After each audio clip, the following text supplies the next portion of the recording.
प्राचीन भारत का ये चैप्टर नंबर 3 है जिसका नाम है प्रागैतिहासिक काल। ये पार्ट 2 है। पार्ट 1 वीडियो में मैंने 1 से 100 तक ले क्वेश्चन करवा दिया था। इसमें आप देखेंगे 100 के बाद। इस चैप्टर का 101वां क्वेश्चन है सूची 1 और सूची 2 को मिलान करने का। इसका सही आंसर हो जाएगा ए। निम्नलिखित पुरातात्विक स्थानों पर विचार कीजिए। इसका सही आंसर हो जाएगा सी। निम्नलिखित में कौन सी लौह प्रयोक्ता संस्कृतियों में शामिल नहीं है? गैरिक मृदभांड संस्कृति ओसीपी,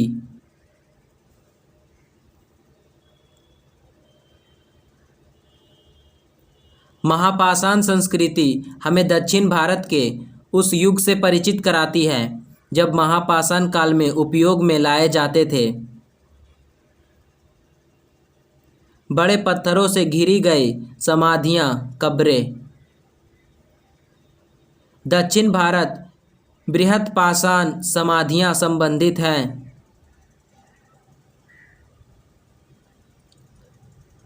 लौह काल से। सूची 1 को सूची 2 के साथ सुमेलित करना है। इसका सही आंसर हो जाएगा ए।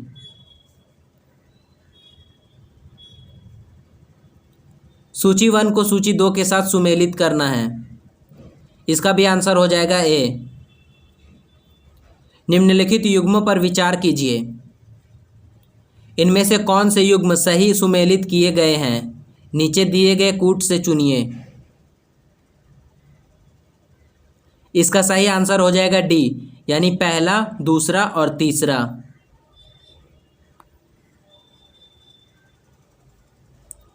सूची 1 को सूची 2 के साथ सुमेलित करना है। इसका सही आंसर हो जाएगा ए। चित्र में दर्शाया गया महापाषाण युगीन प्रारूप है।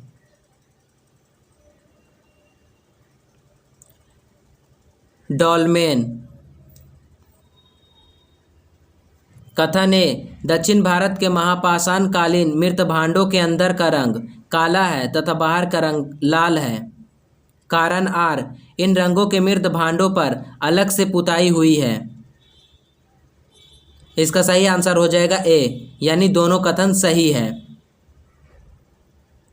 कथन ए, दक्षिण भारत में महापाषाण युगीन लोगों का कृषि ही प्रमुख व्यवसाय था। कारण आर, उन्होंने सरोवर सिंचाई का प्रचलन किया। इसका सही आंसर हो जाएगा ए और आर दोनों सही है तथा आर ए का सही स्पष्टीकरण है। निम्नलिखित में कौन सा विकल्प भारतीय उपमहाद्वीप की मृत भांड संस्कृतियों के अनुक्रम को सही ढंग से प्रतिबंधित करता है?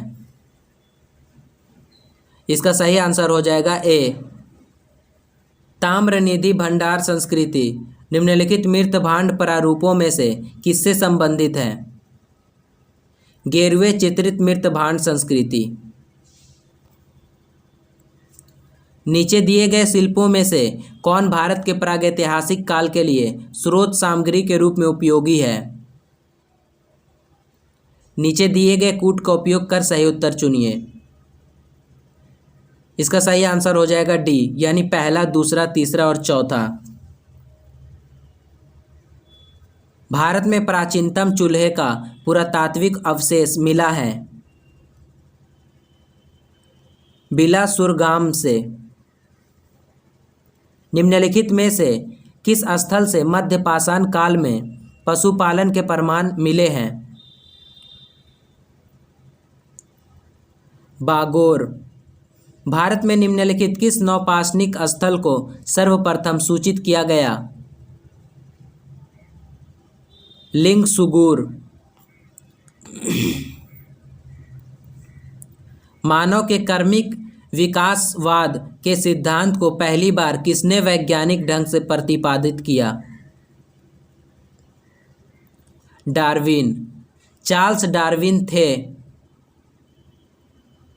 एक जीव विज्ञानी। चार्ल्स डार्विन कहाँ के निवासी थे? इंग्लैंड। डार्विन का मानव संबंधी कर्मिक विकासवाद सिद्धांत ईसाई धर्म ग्रंथ बाइबिल में प्रतिपादित किस मत या सिद्धांत का खंडन था? दैवीय उत्पत्ति मत। The origin of species by means of natural selection के लेखक है?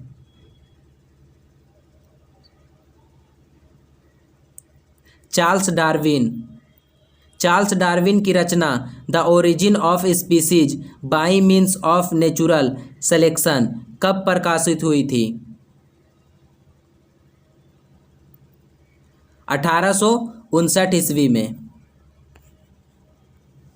द डिसेंट ऑफ मैन किसकी कृति है? Charles Darwin. निम्नलिखित में से किसने कहा जीवों में अस्तित्व के लिए निरंतर संघर्ष होता रहता है, जिसके परिणाम स्वरूप केवल योग्यतम प्राणी ही जीवित बच पाते हैं? Charles Darwin. पुरातात्वविद बेंजामिन फ्रैंकलिन ने मानव को किस रूप में परिभाषित किया? औजार बनाने वाला प्राणी के रूप में। ऑस्ट्रेलोपिथेकस प्राप्त हुआ था दक्षिणी गोलार्ध से। ऑस्ट्रेलोपिथेकस का शाब्दिक अर्थ है दक्षिणी मानव समप्राणी। पिथेकेंथ्रोपस का शाब्दिक अर्थ है सीधा चलने वाला कपी मानव। होमो इरेक्टस किस तरह के मानव को घोषित करता है?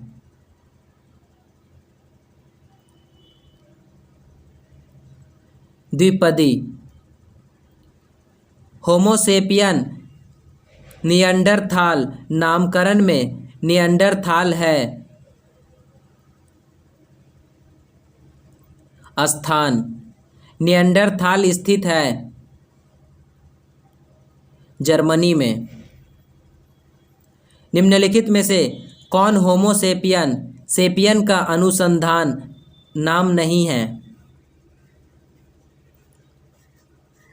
ऑस्ट्रेलोपिथेकस। क्रो-मैग्नन स्थित है फ्रांस में। क्रो-मैग्नन है फ्रांस में स्थित एक शिलाश्रय। प्लीस्टोसीन युग निम्नलिखित में से किस युग का समानार्थी है? हिम युग का। हिम विहीन युग निम्नलिखित में से किस युग का समानार्थी है? होलोसीन। पुरापाषाण कालीन मानव मुख्यतः निर्भर थे आखेट यानी शिकार पर। निम्नलिखित में से किस काल में मानव ने ना तो पुरापाषाण कालीन विशिष्टताओं को पूरी तरह छोड़ा और ना ही नवपाषाण कालीन विशिष्टताओं को पूरी तरह अपनाया था? मध्यपाषाण काल। मैन मेक्स हिमसेल्फ किस पुरातात्वविद की रचना है? Garden child. नवपाषाणिक उपकरणों के जरिए मानव के भौतिक जीवन में होने वाले क्रांति को किस पुरातात्वविद ने नियोलिथिक रिवॉल्यूशन की संज्ञा दी? Garden child. निम्नलिखित में से किस काल में मनुष्य ने किसान का जीवन जीना शुरू किया? नवपाषाण काल। कथन ए नवपाषाणिक मनुष्य झोपड़ी नुमा घरों में वास करते थे। कारण आर इससे वे हवा धूप बारिश के प्रकोप से बच पाते थे। इसका सही आंसर हो जाएगा ए, यानी ए और आर दोनों सही है। मनुष्य ने सर्वप्रथम किस काल में चाक निर्मित मृत भांड यानी मिट्टी के बर्तन, जो कि मानव इतिहास की एक बड़ी उपलब्धि थी, बनाना आरंभ किया? नवपाषाण काल। निम्नलिखित में से किस स्थल से कपास की खेती का प्रथम साक्ष्य प्राप्त हुआ? मेहरगढ़। निम्नलिखित में से कौन सा नवपाषाणिक स्थल कश्मीर में स्थित नहीं है? पांडु राजार ढीबी। निम्नलिखित में से कौन सा नौपाषाणिक स्थल उत्तर प्रदेश में स्थित नहीं है? चिरांद। नौपाषाणिक स्थल पायनथोर लंगतीन किस राज्य में स्थित है? मेघालय। निम्नलिखित नौपाषाणिक स्थलों में से कौन सा स्थल सबसे दक्षिण में अवस्थित है? पय्यमपल्ली। बनास संस्कृति किस संस्कृति का दूसरा नाम है?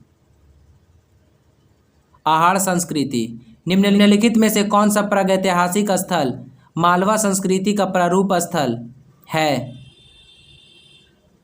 नवादा टोली। नवादा टोली का उत्खनन किसने किया था?